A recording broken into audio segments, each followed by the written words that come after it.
வீட்டுக்கு லாக்கும் டாக்கும் ரொம்ப அவசியம்.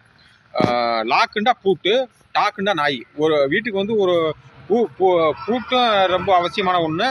அதே மாதிரி ஒரு நாயும் வந்து அவசியமான ஒன்று. நாய் இருந்தால் திருடுற விடாது. பூட்டு போட்டோம்னா யாரும் திருட முடியாது. அதான் என்ன சொல்கிறேன், வீட்டுக்கு லாக்கு டாக்கு ரொம்ப அவசியம். நம்ம பூட்டை போட்டு கரெக்டாக பூட்டிட்டோம்னா யாரும் திருட முடியாது. நாய் இருந்தால் சுற்றி உள்ளவங்க யார் வந்தாலும் உடனே வந்து நம்மளுக்கு வந்து சவுண்ட் கொடுத்து கத்த ஆரம்பிச்சு நம்ம எந்திரிச்சிருவோம். அதுதான் என்ன சொல்கிறேன்னா, வீட்டுக்கு லாக்கும் டாக்கும் ரொம்ப அவசியம் அப்படிங்கிற சொல்ல வரேன். எப்படி இருக்குது நம்மளுடைய பஞ்ச் லாக் அண்ட் டாக் எப்படி இருக்குது?